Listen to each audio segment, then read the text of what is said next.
आसमान की सैर। एक नन्हे बच्चे का सवाल। गांव के दरख्तों पर शाम का सुनहरा रंग फैल रहा था। परिंदे अपने घोंसलों को लौट रहे थे और मस्जिद से मगरिब की अजान की मीठी आवाज गूंजने लगी। इन्हीं लम्हों में छोटा सा बच्चा हमजा अपने हाथों में लकड़ी का छोटा जहाज पकड़े मस्जिद के सहन में दौड़ता हुआ दाखिल हुआ। उसकी आंखों में चमक थी, जैसे कोई बहुत बड़ी बात दिल में छिपी हो। नमाज खत्म हुई तो हमजा मौलवी साहब के पास आया। उनके पास बैठ गया और बोला, मौलवी साहब, मुझे आसमान की सैर करने का बहुत शौक है। मैं सितारों को करीब से देखना चाहता हूँ।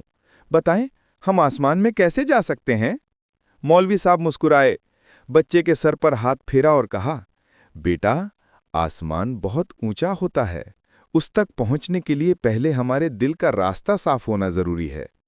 हमजा हैरान होकर बोला, दिल का रास्ता ये कैसे साफ होता है मौलवी साहब? मौलवी साहब ने कहा, जिस बच्चे के दिल में नरमी हो, जो दूसरों की मदद करे, झूठ ना बोले, माँ बाप की इज्जत करे और अल्लाह से मोहब्बत रखे, अल्लाह ऐसे बच्चों की दिल को आसमान के नूर से भर देता है। वो अगरचे जिस्म से ज़मीन पर रहते हैं, लेकिन उनकी रूहें आसमान जैसे बुलंद मुकाम पर पहुंच जाती हैं। हमजा गौर से सुनता रहा। फिर उसने आहिस्ता से पूछा, लेकिन मौलवी साहब, मैं तो वाकई आसमान की सैर करना चाहता हूँ। बादलों के ऊपर जाना, सितारों के पास जाना, जैसे ख्वाबों में होता है।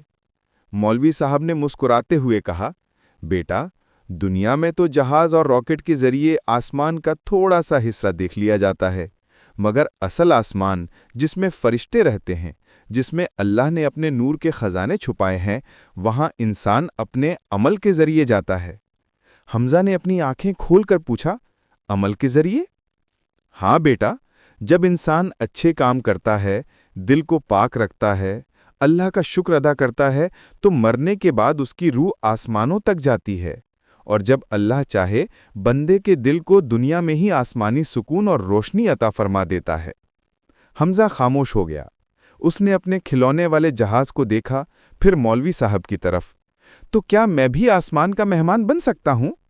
मौलवी साहब ने मोहब्बत से कहा, हाँ बेटा, अगर तुम अपनी जिंदगी में अच्छे काम करोगे, सच बोलोगे, नमाज पढ़ोगे और अल्लाह को याद रखोगे, तो आसमान तुम्हें खुद अपनी तरफ बुलाएगा। तुम्हारा दिल इतना हल्का हो जाएगा कि बादल भी नीचे रह जाएंगे। हमजा की आंखों में खुशी की चमक आ गई। मैं अच्छा बच्चा बनूंगा, मैं आज से अल्लाह के करीब बनूंगा। मौलवी साहब ने कहा, बस यही आसमान का रास्ता है। घर जाते हुए हमजा आसमान की तरफ देखकर मुस्कुराया। सितारे जैसे उसे आंख मार रहे हों, जैसे कह रहे हों, अच्छे दिल वाले बच्चे हमेशा आसमान के करीब होते हैं। और यूं नन्हे हमजा की आसमान की सैर का सफ़र दिल से शुरू हुआ और आसमान तक पहुंच गया।